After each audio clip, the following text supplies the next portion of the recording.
Hello, guys, and welcome to the show. So it is just me and Brant today. So hopefully you guys enjoy the small cast, the intimate podcast tonight. And we have a lot. I know, all cozy. It's gonna be a lot of fun. We need a fire, except it's middle of summer, so that wouldn't really work. That's true. It would maybe a fake fire would be really nice. Yeah. Netflix has those. We'll put those up. But yeah, we actually have a lot to talk about because we have a lot of news, and we also have a lot of comic books. I'm looking at my pile right now. We also have a lot of people in chat right now too. Nice. So thank you guys for joining. Here's Kit Kat says hello. John Stout says hi. Edward says hi, and then we have a couple of other familiar faces. We have Tevia in the comments I saw.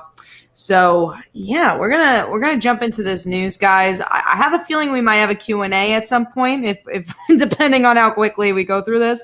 So if you guys have questions throughout the show, we will answer those. But let's get into the news. So we only have one media news piece this week, but it's a pretty big one.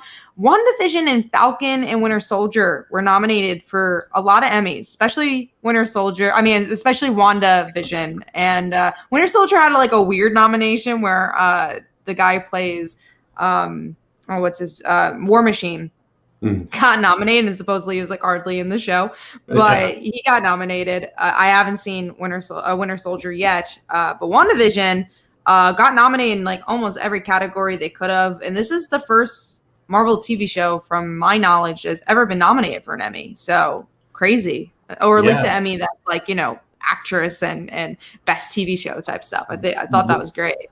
Right. Yeah. Usually, we get relegated to soundtrack and things like that, which is that's fine too. But I think that's awesome, and I think it's well deserved. You have A-list actors and A-list performances in both of these shows, and just based on the content and the emotional impact that both of them had in different ways, and everything else that went into them, I'm thrilled with that. That's really cool, and congrats for the nominations. For sure. Now we're going to get into some comic book news, not media news. We're leaving media news. So one of the big things that was announced this week was Tom King and Greg Smallwood is going to be working on Human Target. I've never read Human Target, and honestly, I've not been liking much of Tom King's recent work, so I probably won't be checking this one out. But Brent, you wanted to discuss this. Yeah, only because I really loved the TV show. Based on the comic, Human Target. That was a fantastic show. It was one of those that got canceled too early without a definitive end, and I would have loved to seen it more of it. If Tom King, his tone of writing is totally different than that show was, but if he could somehow capture the vibe that show had, I think it'd be pretty cool. But I don't know. But at the same time, he's known for taking these characters that are kind of forgotten or kind of secondary or tertiary and doing something special with them at times. So hopefully he can do that with Human Target. You'll have to let me know because I'm not getting that first issue. Yeah, I understand.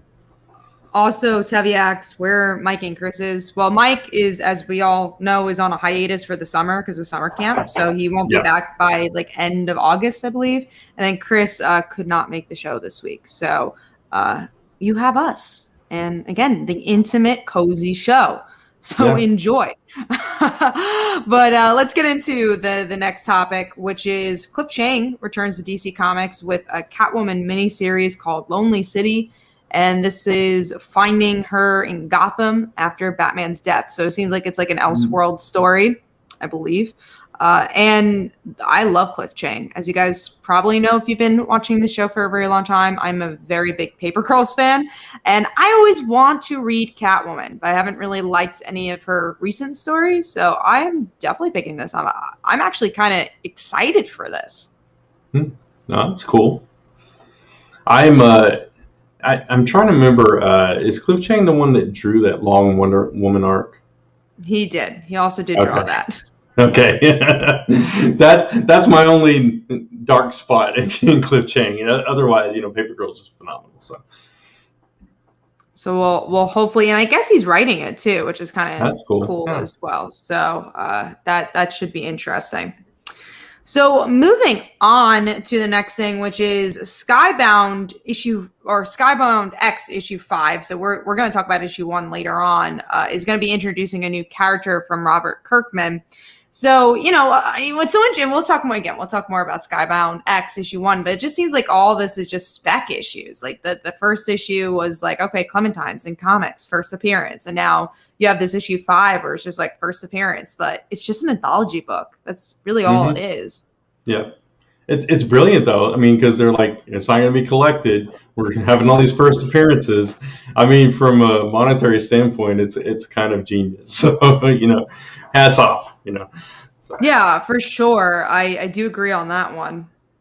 When will the Lobo movie come out? I didn't even know there was a Lobo movie. I didn't either. If we've talked about it, it's been so long that it's just like Lobo movie. I don't know. I guess that's your answer. Is we didn't even know that existed. So next thing we're going to talk about is Green Arrow and Aquaman getting a Maxi Series. So the two characters whose titles got canceled they're like, let's just team them up. We can't afford 2 books. Let's just give them one. I might check it out. I love Green Arrow, and this is just a weird combination. Mm-hmm. That's what I was thinking. Is like, what do these two have in common aside from Ollie's rich and Aquaman was a king? I guess that's your common ground. That's weird. I don't know how their worlds converge outside of the Justice League, so that'll be interesting to see what exactly that's about. We have a couple comments about Skybound. Mike Manhattan says, I didn't get the Skybound issues because there's a bunch of Skybound comics I haven't read yet. And honestly, that's something we might talk about with Skybound X as well.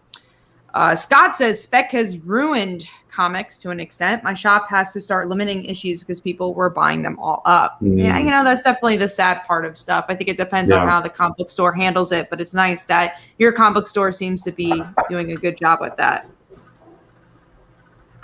So next up is our main topic, actually. So our main topic is Long Halloween is returning with the original creative team. So it's going to be Tim Sale and Jeff Loeb, which is crazy because Jeff Loeb, man. I mean, Marvel Comics, like he was the head of Marvel TV for a really long time, and now he's like returning a comics because we haven't seen Jeff Loeb write a comic since I would say like the Ultimate Comics stuff. I feel like that was the last thing we saw from him.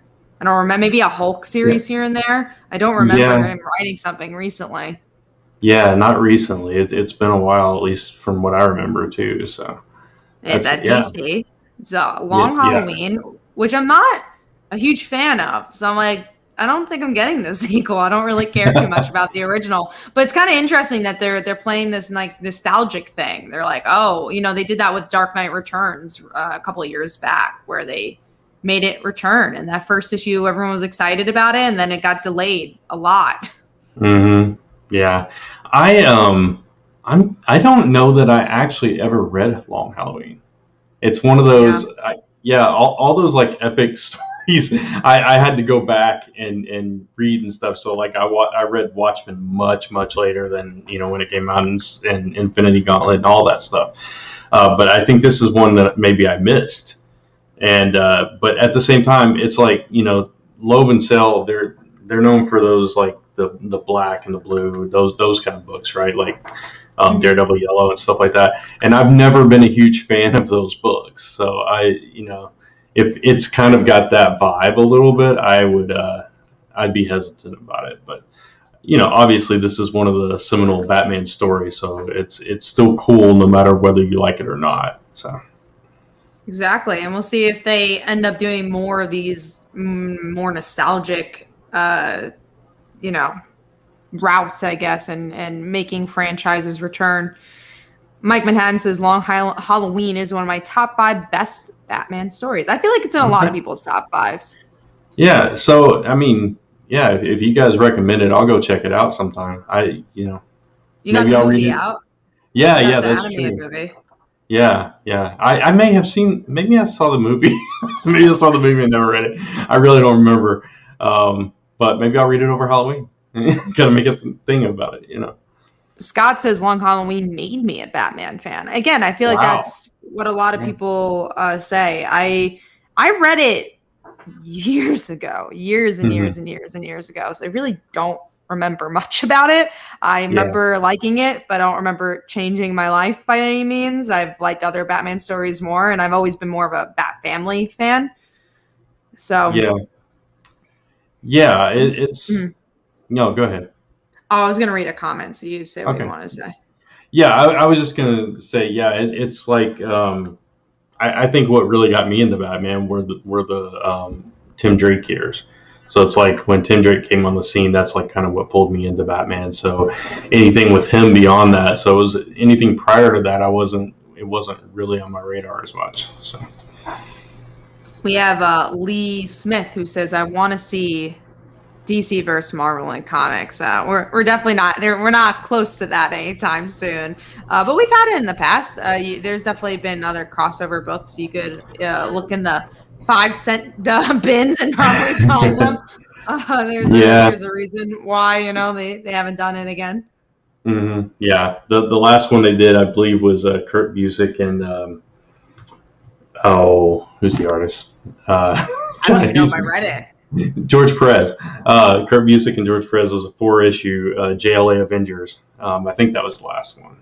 Somebody can correct me if I'm wrong.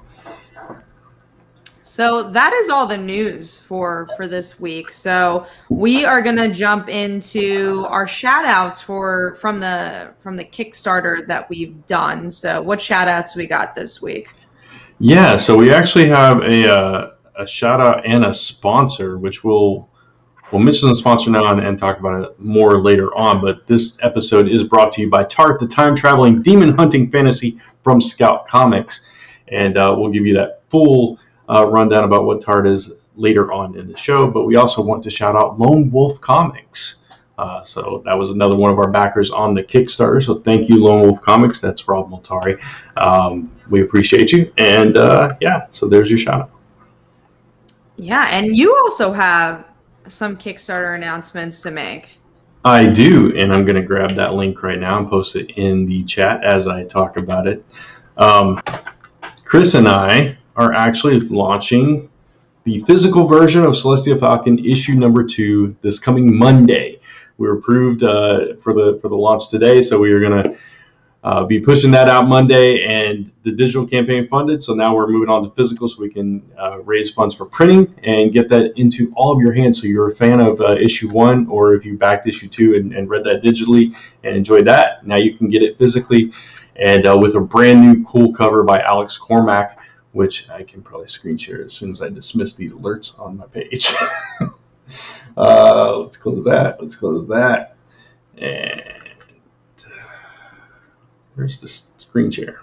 There it is. I was looking for screen share and it was share screen. That's how together I am today. But there you go. There's a glimpse of the brand new cover featuring a horde of demons, which does definitely play into the story. So check it out. Launching Monday, July 19th on Kickstarter. Yeah. Go press that notify me on launch, please, so we can get that alert. Yeah. So definitely go check that out. So we're going to jump into some comics later on the show. I'm going to talk about the webtoon that I premiered this week. So that was pretty cool. I posted it in the chat already, so you guys could go check it out. But later in the show, I'll dig a little deeper into that. But let's get into big books. So I'm going to pass it on to Brant. We don't have the under radar this week, just because it's been kind of a crazy week. And again, this is a cozy episode, so we're skipping that. We're going to go to big books. Yeah, and I'm not going to skip the first one this week like I did last week. Yeah, that we won't skip. Yeah. All right, so the first big book that we're going to talk about this week is X-Men number 1. This is a very anticipated book, at least before the Hellfire Gala came out. And it's so weird because I don't remember how the X-Men Gala, the Hellfire Gala ended. Did it end? Did I miss an issue? It's what it feels like. I don't know if it did, just because I stopped reading it. I only read this stuff because the first week I'm like, I'm gonna read everything from the Hellfire Gala, and I'm like, oh, you don't have to, because it really just depends if you read the books. I'm like, okay, I'm just going to read the books I usually read. And then I realized I don't read that many X-Men books. Like I read like Cable, I read the X-Men, I read Marauders, and that's it. Yeah, see, I had gotten some of them, and then I fell a little behind, so I didn't read Wolverine or Sword or several of the others. And then like this week, it's like they've all moved past Hellfire Gala now. I'm like, okay, so I don't know what happened. I guess Scarlet Witch is dead. That's all we need to know. That's what Scarlet Witch is dead, and now Mars is Arakko. That's like the two big things, I guess, which was addressed here and stuff. So X-Men #1, I was really looking forward to this book because I want an X-Men team to get back to being an X-Men team and doing their thing. It was so boring. It was so boring. I was so underwhelmed. The art was pretty. I love the way certain characters were drawn. I love the way Rogue was drawn specifically in this issue. I also thought the voice was a little weird. His like Cyclops was more playful than I've ever seen Cyclops ever. It was just weird. It felt like the tone was just a little bit off to me. Yeah, it was definitely, again, it felt long. It felt like it was trying to be a superhero book, but then at the same time, they're like, no, we're still Hickman X-Men. And they didn't really know what identity they wanted to be. And also felt like nothing happened in this book. It felt like there were no real big character moments. There was no moment where I felt sucked in. It just like felt like random people were talking, and that's about it. And I was definitely disappointed with this one. The one interesting thing that I caught was when Ben Urich was talking to Cyclops, and he brought up Jumbo's death and was like, he was definitely dead. So it's like, okay, this is a reporter. He's latching on to that, the mutants can't die thing. And then in the end of the book, you see the article that he wrote, and it mentions nothing about it. It's like, okay, so are they dropping that thread? Is he still on that and he just doesn't have the information yet? I thought that was an interesting thing because that's something that they have kept close to the vest within Krakoa. But aside from that, it's like we got the history of the treehouse and how, Cyclops wants to be a kid again. And apparently somebody, all these aliens are coming to Earth to wipe out humanity. That's kind of our takeaway from this book. So yeah, not a whole lot. I'm a little worried about it. Like if this is going to be issue 2, 3, and 4, I don't know if I'm going to continue to read the flagship. Yeah, exactly. And that's a problem. So I hope that it picks up from there. And I hope this was just kind of like laying the groundwork for everything coming. Because I definitely want to see more just X-Men going into action and doing their thing, but this was not what I was hoping for personally. So, I agree with you. Yeah. All right. So moving on from that is the book that you kind of teased already, Skybound X #1, which I will be honest, I did not get this. So. Yeah, no, I don't think you needed to. Sadly, it was an anthology book, pretty much. It was here's Clementine, which is a middle school series. Like, okay. Then you had Manifest Destiny, which I don't read. There was another book I don't read. I think it was like Ultra Mega.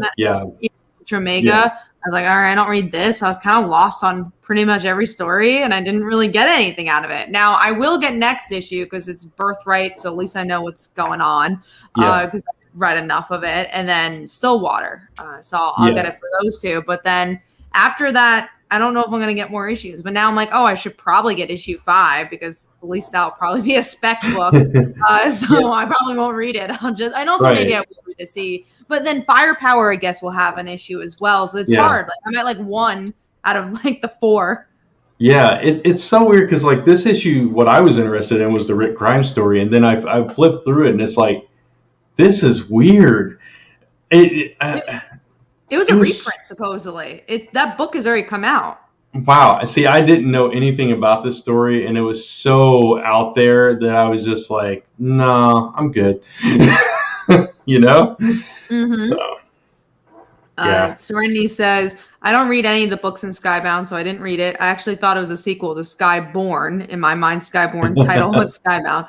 Manifest Destiny is pretty good. I'm reading the first trade. Yeah, so I think it depends. Yeah, I never read it too. I know, again, Mike is a fan. I think it depends on what type of fan you are of the franchise or the company, I guess. Exactly. All right, so that brings us to our number 5 for the week, which my number 5 is actually it's lower than I thought it would be. The Nice House on the Lake, number 2, which I really enjoyed. Yeah. I liked issue 1. Issue 2 was just okay. It didn't make my top 5 this week, actually. Yeah, because I mean, issue 1, it's like you have all this setup, and then it's like blows your mind. You know what happens with it and how they came together and everything. But this one, they were just kind of wandering around, frantic, freaking out, and that's basically what the whole issue was, except for the one character kind of trying to help Walter, like he always apparently has. So. The interesting thing was seeing his form, which we kind of, saw that at the end of the first issue too. But it was not a whole lot of movement in this issue, but it was very well written still, and I still like the character work. Just not a whole lot happened. So. Yeah, this one, I think this character also wasn't as interesting as the lead from the last one. And what I loved about the first issue is what I didn't like about this issue. Is the first issue, I felt like introduced the characters really seamlessly. Where I'm like, I know that person, I know that person. They didn't bring back the little character, like, the artist, the piano player, whatever. And I actually, I was lost once again. I'm like, who is everybody? Who is that person? Yeah, because they had those 2 or 3 pages where it was just typed out, and you're seeing consultant, artist, whatever they're saying and stuff, and it's I don't remember who any of these people are except for the artist and the reporter, because that was Nora, I think, right? Maybe I may even be getting them mixed up. I think she is the reporter. I think you're correct, but I don't know. I'm a little lost. And even this main character from this issue, I'm like, is he really that memorable? Will I care about him in 2 issues from now? Yeah, I didn't remember the couple. Him. Me either. I'm like, I guess they're together. Yeah, it's where's that guy? So not the strongest issue. Hopefully next issue picks back up, because now they've all seen what's happening to wherever they're from, their cities and stuff. So that's, some of the characters don't know that yet. So I'll be curious to see what happens now that they know and what they do with that information. So. And this is a 12-issue mini, or maxi, I should say. So there's also not a ton of room to tell this story. We do have a couple of comments. So Scott says, that was my number 2. I like that you saw the aftermath of how the first issue ended. Cool. Then we have Mike Manhattan says, that's why I didn't pick up the Skybound X books, because I didn't want to get spoiled. And then Tevia asks us a question. If you were in charge of Marvel or DC Comics, what would you change or bring back? What Peter and Jay's marriage. Right? You could always say that. I definitely would bring that back for sure, even though it seems like they're kind of doing it anyways. Yeah.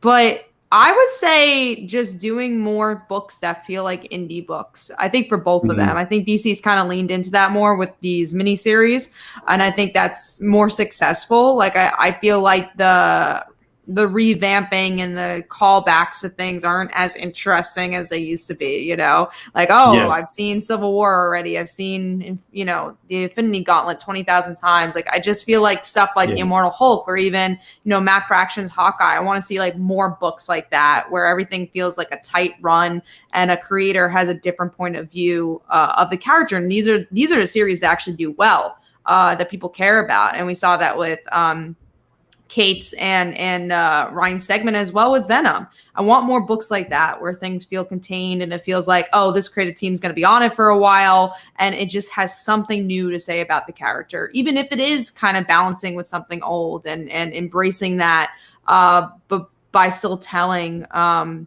relatively new story. Yeah, I agree with all of that, and I'll also add, I think I mentioned it last week, Young Avengers. I would bring Young Avengers back and do something with them. I've always been a fan of the team, so a solid Teen Titans book that's focused on one team would be cool, and a Young Avengers over Marvel. So we got the name changes. No, Marvel and DC are doing all right. Yeah, hey, we're not Marvel or DC. They're making the money, but those are just opinions. If they want to do better, I don't think anything's perfect. So. Right. not saying they're doing anything wrong though. No. Let's see if there's any other comments. I don't think so. So let's go into the next big book.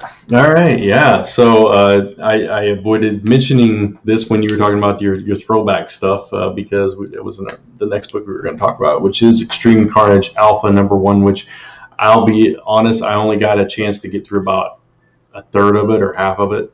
So I didn't finish. I did flip through this to kind of see what happened. I didn't love it, and I knew I wasn't going to love it going in because I'm just kind of over the symbiote stuff. I kind of want to do something different. But I don't know. I don't know how I feel about this whole event. I want to see Flash Thompson, but I didn't love the way that he was incorporated into the story from what parts I did read. I don't know if you heard that. A little bit, but sorry about that. Anyways, yeah, I agree with your thoughts. I didn't really like it. I picked this up on whim, where I was like, all right, I'll check it out because it's Flash Thompson and I love Flash. Yeah. But I'm kind of in the same boat where I'm like, I hate that there's been Venom events every month, it feels like now. And yes, I know this is a Carnage event, but it's also a Venom event in a lot of ways just because they're related. And yeah, I just didn't feel this one. Also, this is not really like a mini series event. So you can't say, oh, I get issue 2. It's like after this, there's one shots.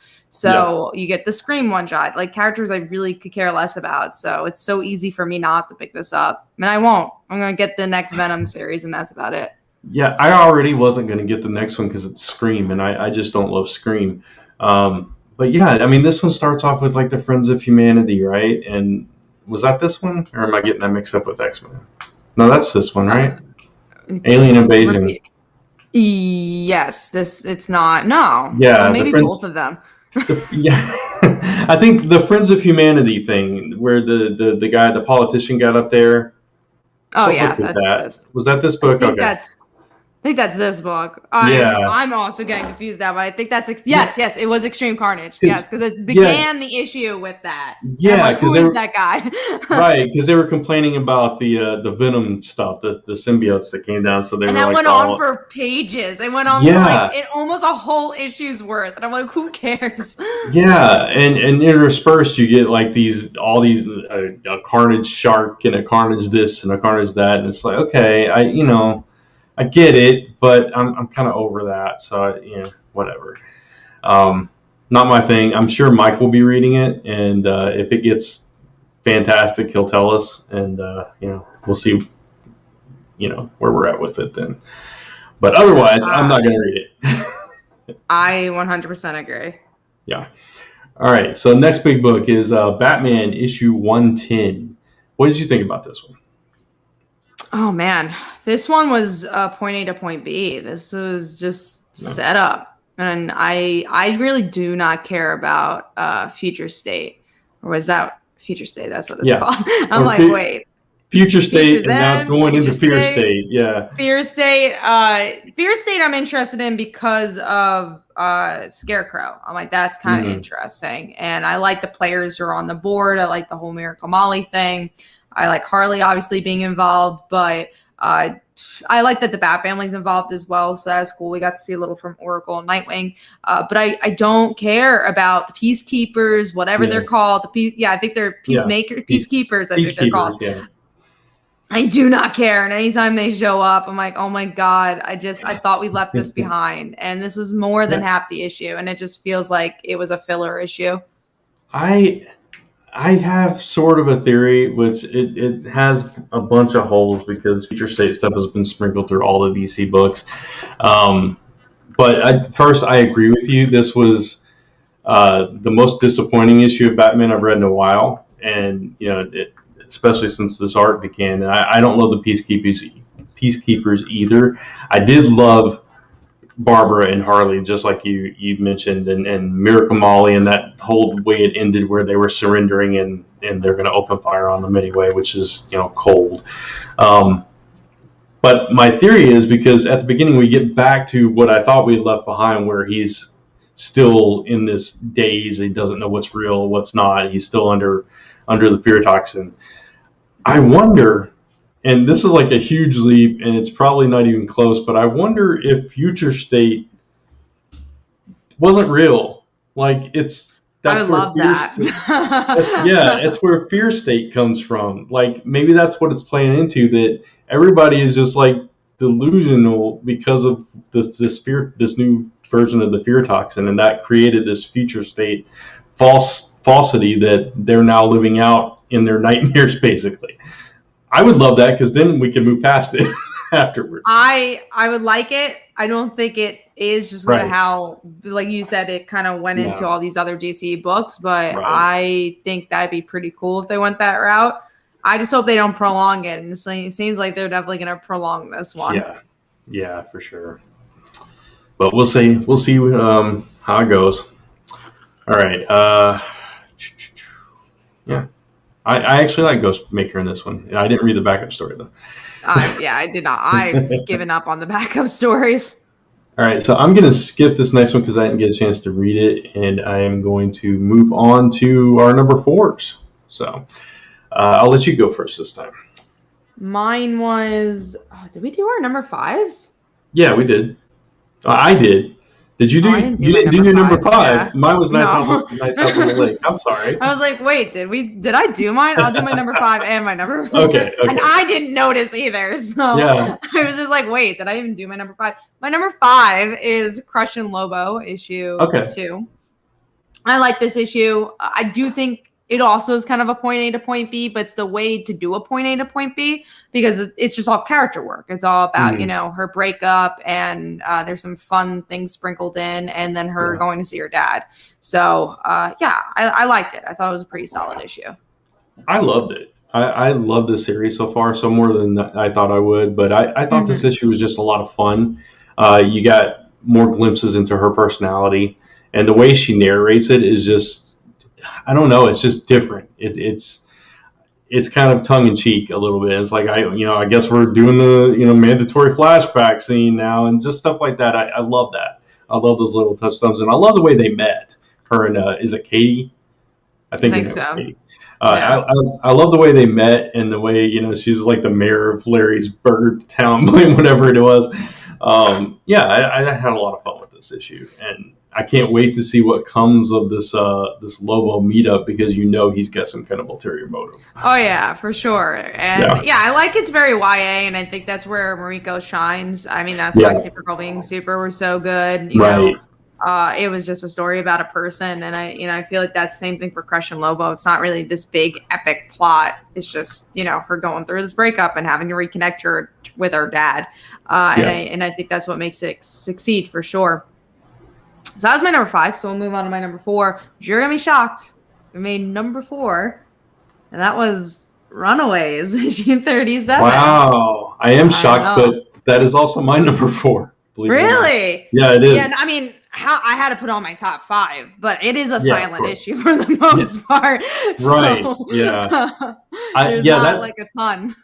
That's why I had to move it lower myself, because I was like, I kept moving it down. I was like, but I really like Runaways, but it was a silent issue, but there were a lot of great panels. Those last 2 parts too. Like, I mean, it's a good issue, and that's what sucks. Is like, oh my god, you left us on this, and then you could have spent the whole issue talking about these things, but you have the issue 100, and I agree there are some really good small panels, just Gert meeting Gert, which was one of your panels for your top 5.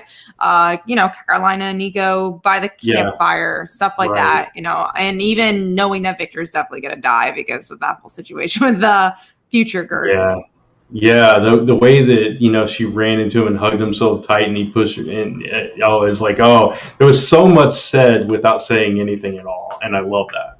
So for sure. And then talking about the last 2 beats here, so we have Alex back, and he's pretty much reforming the J team. So there's gonna be crazy stuff there, I'm sure. And then also Carolina's people return, wanting to kill her. That was like, where's Carolina Dean? It was like, I can't wait for next issue now. I was like, is there more? Is there more? No. Exactly. And again, I would rather have had that than the filler. It's still great artwork and such a well-told story, but because we don't know if we're getting more Runaways, which is like, I kind of wish this wasn't a silent issue. I wanted to see more from the characters, but still a really, really solid book. And issue 100, I think, is going to blow our minds. Yeah, and the beats were really good in it, silent or not. So, all right, so those are our number 4s. So we both win on that. All right, so moving on to our next big book, The Amazing Spider-Man, issue number 70. This was the prelude. 70. Yeah, prelude to the Sinister War. Interesting stuff this week. Yeah, interesting stuff going on, and the Sinister War. What was it like? Is it 4 or 5 different teams of 6? I don't remember. It's at least 4. It's because you got the foes, you got the girls, the women. I can't remember what their actual name was. You got the actual Sinister Six, and then I think there was one more. Oh, the Vulture and his crew. Mm-hmm. Yeah, so at least those. But that was interesting. I thought this issue was actually pretty solid. I actually liked it for the most part because even though there was like a lot of pieces, I felt like the pieces actually connected and everyone was utilized pretty well. Like, Mary Jane trying to find Carly and obviously everything building up the Sinister War. I liked this issue. I thought it was just a lot. It was, more well written, but it was better. It's better written than what we've been seeing. Yeah, and the stuff with Harry is intriguing as well because Carly's she's saying in her head that I saw your dead body, but Kindred's claiming to be Harry, and now here's Harry in the cell. So who the heck is Harry? Who the heck is Kindred? We still don't know for sure.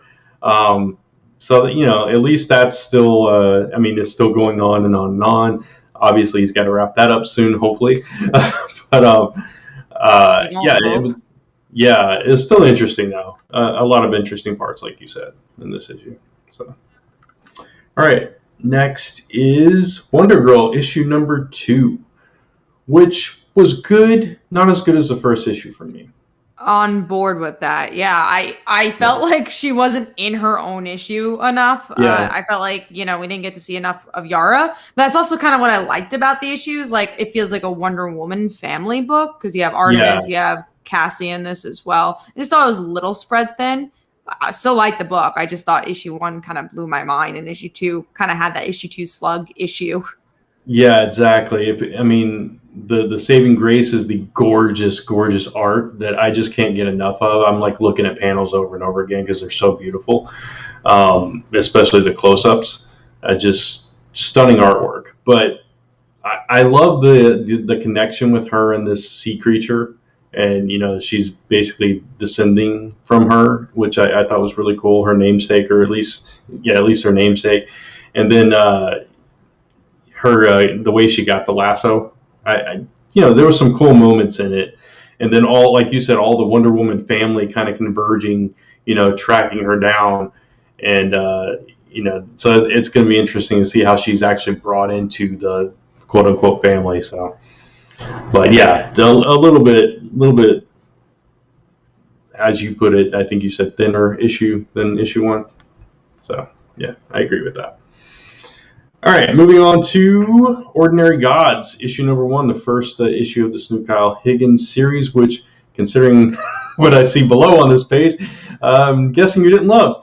But, it was not Radiant Black for me. It started out with all these gods and like stuff, characters from different timelines, and then we get to the main character, and I really actually liked him, and I enjoyed the beginning of his story. Like, he's going to therapy. We're getting a little bit of his thoughts there. And then you find out who he is. Yeah, you find out who he is, and then you get a cliffhanger with his sister trying to kill him, and I'm like, where the hell did that come from? And I get it's supposed to be a shocking cliffhanger, but I'm like, it just felt like it was there to be shocking, and the build-up just wasn't there for me, and I was like, I don't think I like this enough to pick up issue 2. Yeah, there was no foreshadowing with the sister. It just, like you said, came out of nowhere, and it was like, okay. I mean, I was shocked, but I was also disappointed to find out who he actually was. So I was like, okay.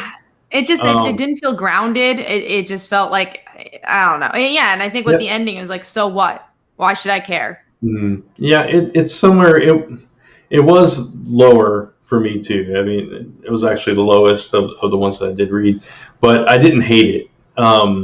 I thought the art was solid. I definitely had a kind of mixed vibe between like Eternals and Thor, but at the same time, there was a lot that I was just kind of. So I don't know that I would pick this up again. It depends on the week. Like if it's a really slow week, I'd probably get it. But if it's like a big week, I'd probably skip it. So. And this was definitely a big week. So I'm like, oh, okay. Like for such a big week, it definitely went down a little bit for me. And yeah, Radiant Black I'll continue to read, though. It's so interesting because, like, you have the cliffhanger, again, with the whole sister situation. I go to think about books like Shadecraft, sorry. Yeah, Shadecraft, where, like, they built up that moment with the brother, where let's think if that cliffhanger with the brother was like, oh, but it's not actually your brother, came in issue 1 instead of issue 4 or 5, whichever they end up doing it. It's like that cliffhanger would mean nothing. The way it paced it was why that cliffhanger meant something. Yeah, exactly. So I agree with that. So hopefully, it gets better or people enjoy it or whatever. We may not be reading it. All right, so I don't know where I was going with that. But moving on to our number 3, which is, for me, and I know it's a book you don't read, Kat, so mine is Batman Fortnite, 0 Point, issue 6. This was the last issue, but only the beginning, and that's why I loved it so much, because Chris and I talked about how Superman is in the current season of Fortnite. Well, the last panel, spoiler alert, which we did not put our spoiler thing up, I apologize for that, I did not do that, but we've already spoiled a bunch. Yeah, but I'll do it right there. They show the Daily Planet, and we find out who's behind all this, and Lex is involved. We know it's not over, so they're probably going to do a Superman Fortnite follow-up to this, which I think is fantastic. This was a really good issue. Catwoman and Batman are stranded there because Deathstroke left them, and they have to find Harley and try to get her to help them. And she loves the world. She loves the murder. She doesn't want to leave, which is perfect Harley. So it's it was a fun ending that leaves you wanting more and the promise of more coming. So that's a way to end a mini like this, I think. So, what was your number 3 then, Kat? Mine was Firepower issue, whatever, up to 13, I believe. I think so. This went exactly where I wanted the book to go in the last couple of issues, because the last couple of issues we've been going to the mystical side of things and that island, and this went back to the suburbs, and I really think it picked up a lot because of it, and them trying to fit in normal life again, with the mom trying to go back to work, but her partner's a ninja, the kids dealing with that boy who saw everything and knowing their dad is who they are, and them training, and the daughter being able to do fireballs, but then there's this creeping up of the snakes kind of returning, and also the daughter seeing the snake. So I like that there was a lot of seeds planted in this issue. It was a really good return to form. I really enjoyed it. It didn't actually make my top 5 just because I liked a few books better, but I did really love the issue, but I'm still worried about his family, because we also get that tease of his ex, where she obviously still has feelings for him, but doesn't want to break up his family, and they're on edge. His whole family's on edge, waiting for the next attack to come, right? And I still worry about the relationship and what's going to happen with his marriage. So I mean, it keeps you on the hook in several different ways, and that threat is still looming out there, and I can't wait for that to come, crashing down on them as well, because it's going to. But there was some nice little character beats too, like his dad missing the dog, stuff like that. Sure. Yeah. So really good issue. I agree.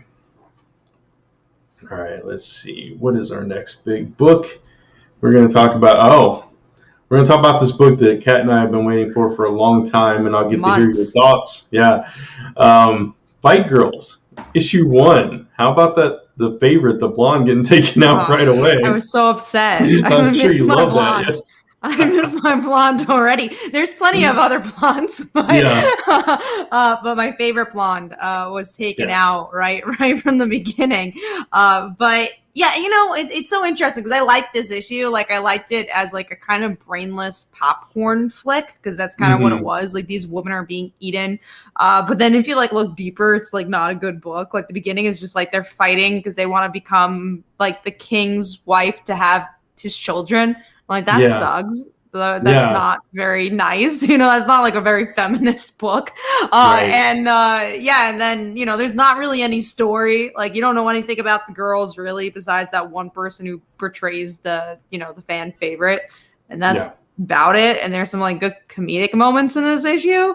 But I still had fun with it, you know? Like, I think it's because of the art. Like, the art is really, really good. But the story is not, like, great. Yeah, I agree with that. I wonder because they wanted to do research on her, the eye patch girl.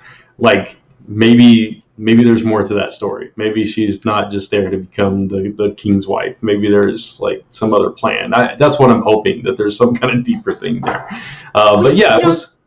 Yeah. Yeah, go on. I was just gonna say it was fun, like you said.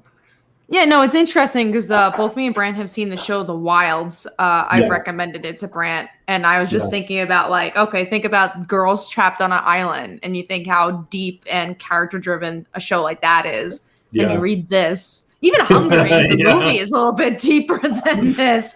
Yeah, that's true. That's so true. Yeah, it was not deep, but hopefully there's some deepness in there somewhere. We'll see. Issue 2 is going to definitely determine where I take this book.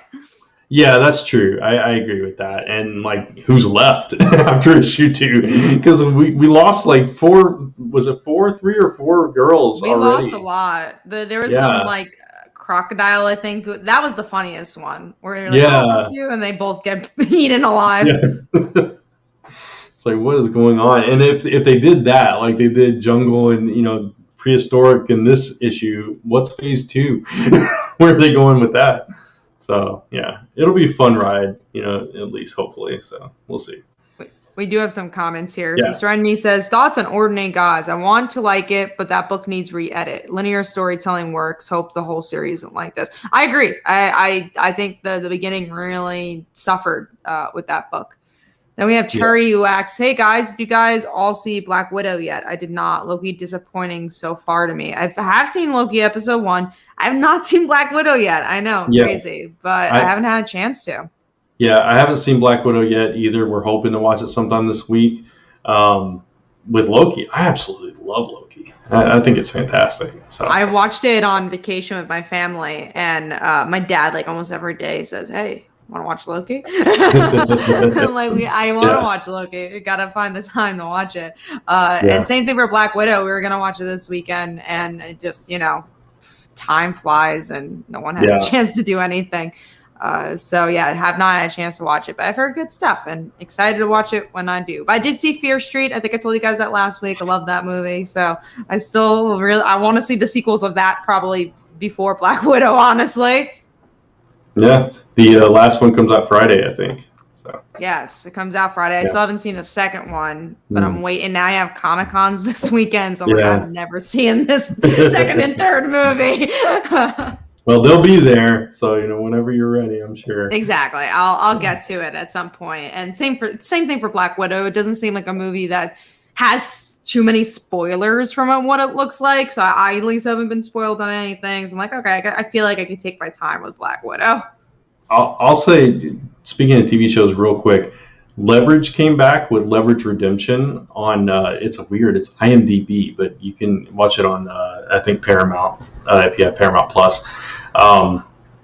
If you liked the first series, you'll like this one too. It's fun.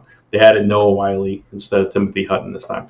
And also, because I was bored, I started watching Jupiter's Legacy, and it actually got better. It's good. I'm kind of sad it got canceled. I've got 2 episodes left. We'll see how it ends. Maybe that'll change my mind. But well, I think they have another series that's kind of like gonna be similar to it. So I guess for the people who like Jupiter Legacy, you can watch that one. We do have a couple other comments. Jimmy says, Phil is killing it with his Haunting series. Love it. I will definitely pass on the message to Phil. Then Scott says, second Fear Street was great. So I'm stoked. And then Tom says, howdy. Howdy. Yeah. Howdy back. Again, Fear Street, the third one. Oh, there's you got the Haunting. Go check out the Haunting if you guys haven't checked it out. Yep. But yeah, with Fear Street, I'm excited for the second movie, but I want to see the third movie because I think that's when my girls are back, the main characters from the first one. So I'm like, okay, I need to see them.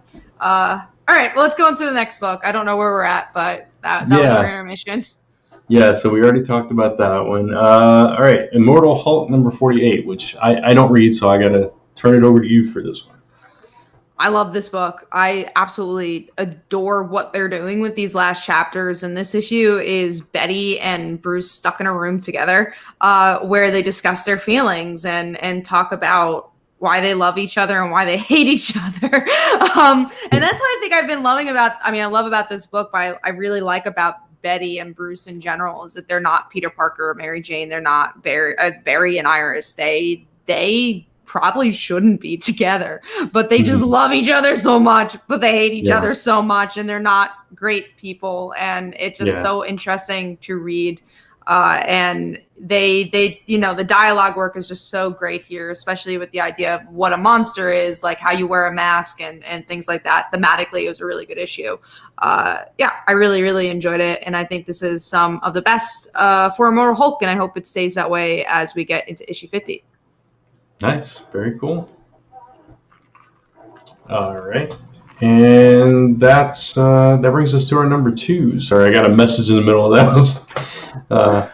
All right. So my number 2 is Noctera, number 5, which I really enjoyed this issue. We learned a little bit more about what happened with their parents and that they were actually getting better, which is messed up. And then they were just euthanized. So that's dang, these kids have been through it. But then they find this sanctuary, and it's real. And Emery comes back from the dark. He's better. He's quote unquote healed from that. And she's thinking they have this place to stay. And then of course, the other shoe drops, and it's not everything it's promised to be because of who's involved and who's behind it, and now they're in very big danger. So, this issue, even though it was kind of a slower issue and it was just kind of her going through her thoughts and everything, was kind of an emotional roller coaster because it's like fighting to find a place where you can be safe, finding that place, and then realizing it's not safe after all. So. This didn't make my top 5, but definitely some good movement. Scott Snyder's dialogue is just so wordy. And when I read all my books at the same time, so after you get to like as you 15 or you get to book 15, you're like, oh man, Noctera is next, and it's a lot of words and it's a lot to get through. And I just think it could be cut down a little bit when it comes to the dialogue. Yeah, I agree with that. I think there were some other books this week that were all equally heavy, and so it was a heavier week to read.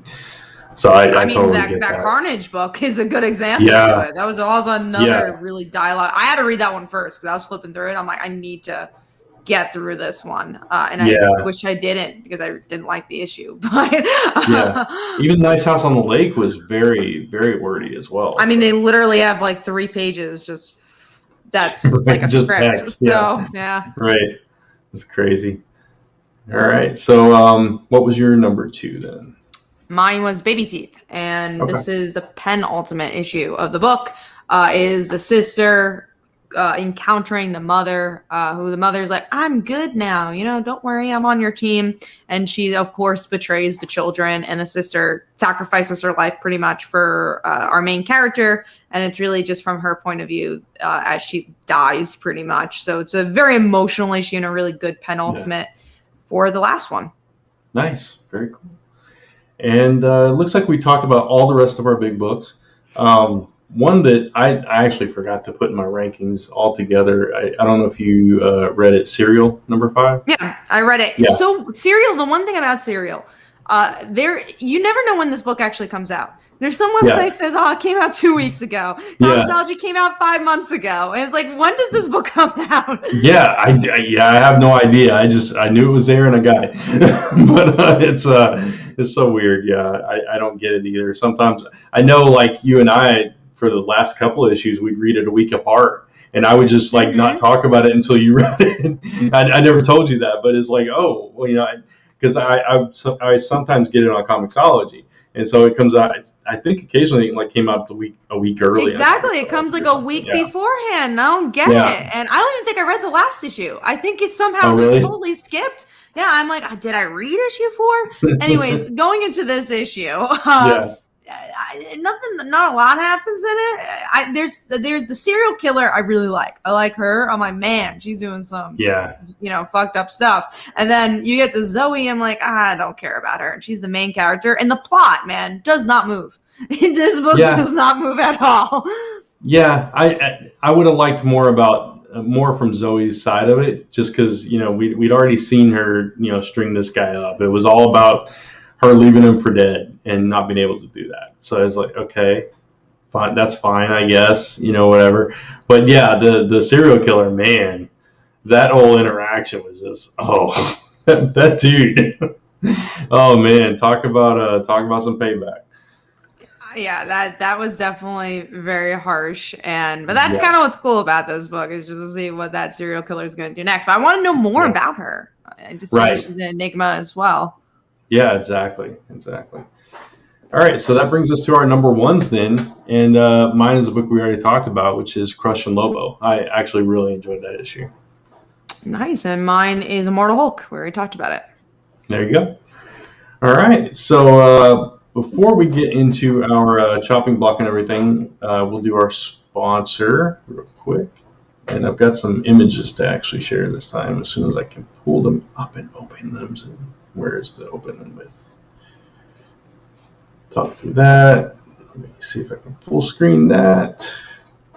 That's not it. There we go. All right.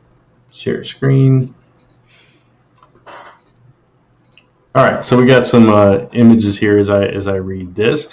Tart Acid wakes up at the beginning of each adventure without any idea where in the world or when in time she is, but she knows if she's been sent. A demon is threatening the Earth's history, and it's up to her to stop it. The latest issue, Tart Origins, is available in comic shops now. So he just also released a Kickstarter today, I believe, for issue 13 of Tart. So you can get Tart Origins, which is this book, in stores through from Scout Comics right now. It released last week, and you can go check out Tart issue number 13 on Kickstarter. So that is our sponsor for this week, and thank you, Kevin, and congrats, because I think he's almost funded actually already. He literally funded today, and he fund? Okay, he funded. And let's just say it's over 200 backers in one day, and he's at over 5,000. He's almost at $6,000 in one day. So that's awesome very for cool. Kevin, and it's a great book. So go check it out. And Kevin's a really cool guy. So that's a great place to catch up, is the Kickstarter. Yeah, absolutely. So go check it out. All right, so that brings us to the chopping block. I think, am I the only one who's chopping this week? I'll do a half chop on Ordinary Gods, like we mentioned, and I'll chop Extreme Carnage. I'll agree with you on that one too. So yeah, I'm chopping Extreme Carnage because I'm not getting any of those solo series. I am chopping Ordinary Gods, as we just discussed, and the other book is Black Myths. I actually wasn't going to originally pick it up. I was going to pick it up because it was a werewolf book, but then I saw it was a black and white book. I'm like, do I want to read a black and white book when I have like 17 other books? And I'm like, I was going to pick it up, and then it was in my pile. I'm like, whatever, I'll read it. And then I read it, and it wasn't really my thing. So I was like, okay, give it a shot. Yeah. That's my thing. I was going to give it a shot, and then I saw it was black and white, and I just wasn't feeling it, flipping through it. So I was like, okay. Not that there's anything wrong with black and white comics. That particular one I think It probably didn't fit the better in vibe. color. Yeah. Yeah. Exactly. Yeah. I didn't really understand why it was black and white. I don't know if it would have fit it as well. Right. Exactly. So. All right. That's our chopping block. So that moves us on to most anticipated. So these are I don't know why I said it like that. Most anticipated. I'm happy there's not 17 books again this week. What were you saying, Brett? Yeah. I don't know. I was saying weird stuff. I don't know. I'm talking weird. All right, so let's go through these. We got the actually, you know what? You can take this one because I'm tired of talking. All right. Well, I will take the most anticipated book. So we're going to start out with let's start out with the only Marvel book that's on this list, which is Sinister War Issue One, and that is the Spider-Man event. So again, it seemed like we both liked the previous issue for a change, and hopefully we like this one. Yeah, it looks like it should be cool and fun, but we'll see. We did not talk about the lizard thing, by the way. We did not. That almost was our title. Lizard is so Lizard and Kurt Connors are two different people, and that's interesting. Yeah, I don't know how to feel about that. It's weird. I don't know why it was there. I don't know. Was it necessary? Probably not. But I guess because they still wanted to keep Kurt good, but they also like Lizard and Sinister Sick. You need to have them. So I think that's probably the why that they did it. Yeah, they're gonna merge back though. I mean, it's inevitable. So. For sure. We'll have a whole arc about it. I don't know why that happened, but we'll see where that goes. So we'll do some of the indies, and then we'll go into the DC books because there's a lot of Batman books. But Mouse Guard, you want to discuss about that? Yeah, it's just because it's been a really long time since I've seen a new Mouse Guard book, and I haven't read them all, but I really enjoyed the first series or two. They were just something different at the time, and really great art, and fun, deep story. And I think it's cool that he's doing another one. So that I just wanted to kind of put the spotlight on it. If you guys have never checked out Mouse Guard, go check it out. It's Mouse Guard Al-Hin Caregiver #1. I have no idea what it's about, but Mouse Guard is cool. So definitely go check that out. Another indie kind of is American Vampire. I don't actually know if it comes out tomorrow. I know it's supposed to be solicited for tomorrow. Hopefully it comes out. If not, I'm excited to read it when it does come out. It's the finale of the whole book. So very excited to see how that comes up. After that, Seven Secrets issue 10, I haven't loved this arc, but we had a really big cliffhanger from the last issue where the dad returned. So I'm very interested in that. Yeah, absolutely. It's totally back on track now, and got us on pins and needles again. So that's good. Starting talking about Spider-Man says that has been done so many times in sci-fi shows. So don't get why they did this lizard thing. Sigh, Marvel. I mean, it's been done to Superman. So Exactly. It's been done many times, but maybe they could do it well with Lizard. Probably not, but. You can hope. Next one is Batman Urban Legends. I want to see what's going on with Tim Drake in that one, but most importantly, Cassandra Cain and Stephanie Brown have a story in it. That's all I care about. Okay. They have a story. That's why I marked it down. And also, Jason Todd's continuing his story, and that's really good. So I'm I'm probably gonna like everything except Grifter. So I'm interested in that for sure. After that is Infinite Frontier. I really liked the first issue. It was my pick of the week, but we weren't on that week, so we didn't talk about it. And I still haven't read it. Yeah, I won't spoil it for you. Yeah, I was going to try to read it this week, and I just, like I said, I didn't even finish this week's book, so I definitely couldn't read any back issues.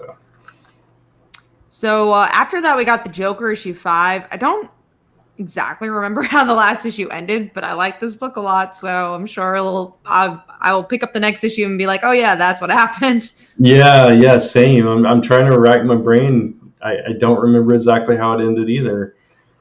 So yeah, I don't know. But it's a good book. That's kind of sad. We read so many books, it's hard to keep everything straight. And a lot of Batman books, so Yeah, it's definitely hard to keep track, for sure. And the last one's Detective Comics issues 1039. We're continuing the detective side, the mystery side of the daughter of Worth. Her Sarah death. Worth. Yeah, Sarah Worth, and it was Batman versus the mayor. Is he a mayor? I think he's just Mr. Worth. Versus him. Yeah. So it's a good story. I do feel like it slowed down a little bit in the last couple of issues, but I still really like this series, and I think it's the best detective run we've had in a long time.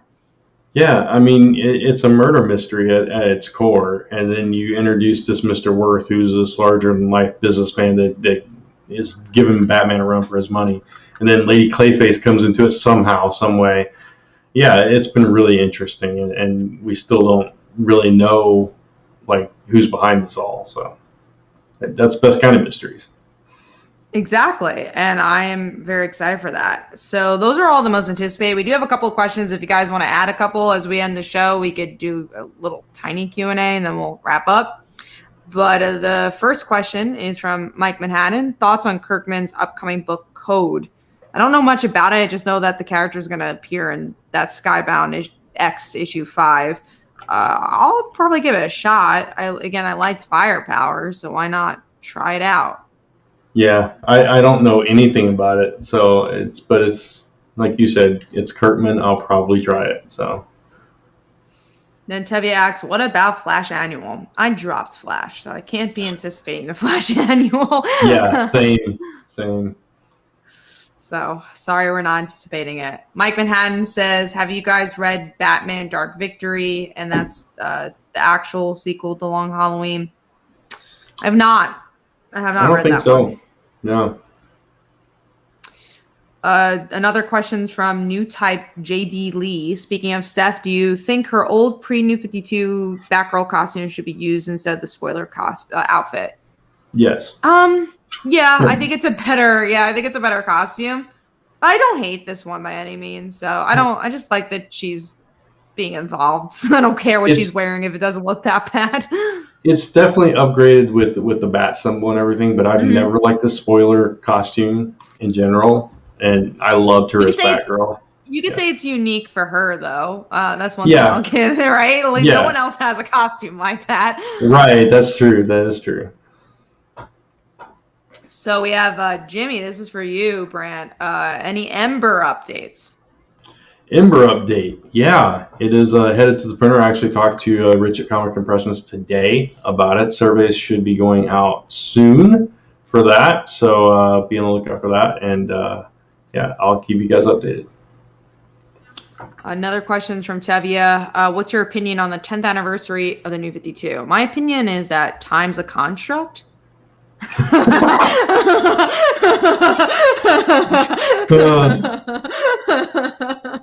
Wow. That's it. I'm just leave it there. Really? Wow. I guess so. Which is kind of wild because that's like we've been doing this for a long time. Yeah. You know. That's what I was about to say. It's like we were doing this show, I think, when the New 52 was going on. Yeah. For sure, actually. Not even I think. I know. No, absolutely. Yeah, at the beginning. I like soon after is when I came on with you guys, I think. So it's wild. I mean, it's so interesting because like there was a whole like Twitter thread about like, let's talk about the New 52, and I'm like, why are people still talking about this? Like I just love that people love to complain, I guess, but then there are some people who are like, no, it's good, which is great. That's my opinion on the New 52. I think there were some really great runs. We had, Scott Snyder and Batman come out of it. Animal Man's really great. And there are some runs that weren't good, just like anything else. So I don't know why we still harp on the New 52. With this show in particular, and for everybody watching Mike's Fire Slayers channel, Comic Book Corner 2.0, Mike would not be reading DC if not for the New 52. So, I mean, that's a positive. We'd have a lot less to talk about with him. Exactly. Yeah. That is very true, for sure. So the next question Any thoughts on the live-action Gundam movie written by Brian K. Vaughan and directed by the guy who made Kong Skull Island? I mean, if Brian K. Vaughan wrote it, I'll probably go check it out. I love everything he writes. I didn't even know this was a thing, and I definitely didn't know Brian K. Vaughan was involved. That's crazy. Mm-hmm. I did see that there's a new animated Resident Evil series out. I saw that. That was interesting. I maybe will one day check it out. I do like my Resident Evil. Mm-hmm. Scott asks, who y'all's favorite writer and artist? I feel like let's say now, because I feel like that's so hard to say, oh, who's your favorite artist and writer of all time? Like, who's writing right now? I would say Brian K. Vaughan, but he's not even writing anything right now for comics. Yeah, I currently, and I think we even mentioned this last week too, or maybe that was a private conversation. I don't remember, but Kelly Thompson is at the top of my list. I absolutely love her writing. Tom Taylor, currently. And just going back, I love Mark Waid. I love his writing, and Brian K. Vaughan did a lot of great stuff too. So yeah, I'm on board with the current one with Tom Taylor and Kelly Thompson. Art is hard. I would say Matteo, who does Valkyrie, and Cafu, who does Iron Man, is probably my two favorites right now. Yeah, Cafu's really good. I've always liked Ivan Rice. Jim Lee is one of my all-time favorites too. So the next question here is from Radio. Well, let me see if I skipped anything. No, SM Down says, rumor says Young Justice will come back in October. Do you think that's true? I don't think any rumors are ever true, so I don't know if it is. I personally didn't like last season. I mean, I'll obviously watch the next season. I'll review it, but I was pretty disappointed with the return of Young Justice. Yeah, I haven't even finished it. I've watched it in spurts, and it's not grabbing me like the previous two. So exactly, I was like, oh man, I was a bit disappointed with it. Yeah, it seems like those are all the questions. So we're gonna start plugging our stuff and start wrapping up the show. So I'll quickly plug the webtoon of my comic, I guess. The webtoon of my webtoon. I'll screen share it real quick. It came out this week, and we have another episode coming out tomorrow, and it's called Slice of Life, and I'll read the log line that's right here. When a gritty anime protagonist, Lady Vengeance, is brought to the real world, she learns there's more to life than darkness and revenge, and finds love with a kind-hearted high school cheerleader. So it's a romance book, but it's also a drama, has action in it, has comedy. So here's some of the art style we got here. Trying to scroll down. So here's some of the action. That's our anime hero, Yuriko. And then we're going to scroll down to our love interest, Lucy. And she has a sister named Raven. They're twins. And Raven is obsessed with all things Lady Vengeance. So picture how awkward that is. These two are they're going to have a romance together. And her sister is obsessed with a fictional character who comes to life. So, we definitely play with the idea of what is fiction and things like that. So, hopefully you guys go check it out. So, is it an action comedy? A bit. I really feel like it's a little bit of everything. I will say there's not as much action when it comes to the later chapters. The most action you're going to see is probably from this first chapter, at least from what we've written so far. And comedy, there's definitely a lot of sprinkle of comedy. But what's been fun is that I feel like I write a lot of the dramatic stuff, things. I've told this to Brant, but when I'm ready to write like a really funny script, and then I'll go to Phil and be like, so I actually talked about existential dread in this one. So it ends up becoming a little bit more dramatic, but we definitely sprinkle a lot of comedy. It's kind of tackles what is the slice of life genre. It's not truly a slice of life comic. And we're like, wait, what is slice of life? So of course she's blonde. Of course. Why wouldn't she be blonde? You know me too well, Serenity. So hopefully you guys could go check that out. Subscribers are very helpful, and it's free. It's a free comic. So if you ever wanted to read any of my stuff and you didn't have a chance to, you just it's free. Go check it out. And really great first episode too. I read it earlier today, and a lot of positive comments. So congrats on that too. Thank you. Yeah, and we're excited to release 3 episodes this week. So we're doing that with the premiere, and then at the end of the week on this channel, we're going to broadcast it probably as well. We're doing a Q&A for Slice of Life. So go check that out, and then after that, we'll be weekly. So we'll be every Monday, I believe we're doing it for this chapter. We're going to switch it around every chapter, what day and time we release it. Like tomorrow, it's going to be 10 a.m. Because that's how Webtoon works, weirdly enough. So Webtoon actually does better when you release it sporadically, because everyone checks Webtoon at different times, and Canvas is like it posts stuff like when it's uploaded. So like if people are looking at the newest stuff, that's where they go to, and it's it's posted in time order. So it's not like any other platform. That's the reason why we're not like posting it all the time at 12 o'clock or all the time on Monday. But that's it from me. Oh, I'm going to 2 Comic-Cons this weekend. Sorry, I guess that's not it for me. I will be at Big Apple's special event Comic-Con in the cities in New York City on Saturday. It's a 1-day event. Rob Liefeld's going to be there. So hopefully it's a big event. And that's the first Comic-Con I've been to since COVID. So that's going to be interesting. And then on Sunday, I will be in Long Island, traveling all of New York to go to CradleCon, which is at the Aviation Center. So it's like a airplane museum. So I've been there before. It's really cool how they do this event. And it's a really cool like community convention. So we're excited for that. And it's Phil's first Comic-Con in the regard of selling his books. So that's going to be a lot of fun. So if you guys are in the area, go celebrate that and go visit us and check out those Comic-Cons. Nice. Very cool. And good luck on a good show. Good show. Thank you. Thank you. Yeah. And for me, again, Celestial Falcon issue number 2 physical copy is launching Monday, July 19th. So stay tuned for that. It'll be sometime in the morning, probably 9 or 10, somewhere around there. Undecided if I'm going to do any kind of live launch thing for this one. But I'll keep you guys posted. You can follow me on social media at Brent Fowler. And beyond that, we're just working to fulfill the others. We got some cool videos of the puzzle boxes being printed that we posted in the update today. And so that's coming together really nicely. Pneumatic cases is coming together nicely. And like I said, Ember's headed to the printer. So that's it for me.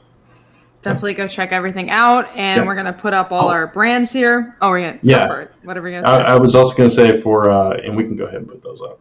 But for Comic Book Weekly, this is actually the official last episode of the Season 1 grouping of episodes that we kickstarted. So soon those will be compiled, and anybody that got those flash drives, they'll be going out in digital, bundles and all that kind of stuff. So if you're back to Kickstarter, you'll be getting that stuff soon. But this is the official end of the season for the audio podcast. So definitely go check out the audio version that goes up on Friday. And if you haven't listened to the audio version, go check it out on iTunes and give us a 5-star review. We'll read it on the show. Yeah, thank you guys all for supporting the show and listening every week. We really appreciate it, either from the audio or live or post-live, however you listen to the show. So, of course, subscribe and press that bell, because that helps. That way you can know when we go live. It's every Tuesday at 10-ish. Not always at 10, but we try. Then we have our social medias. Also, liking this video really, really helps the channel and helps, bring that video topic to the top of the search results. So hopefully you guys could go like this video. But yeah, that's it from us. Of course, next Tuesday, we will be back to discuss more comics. So see ya in the next one. Bye, guys. Bye, guys.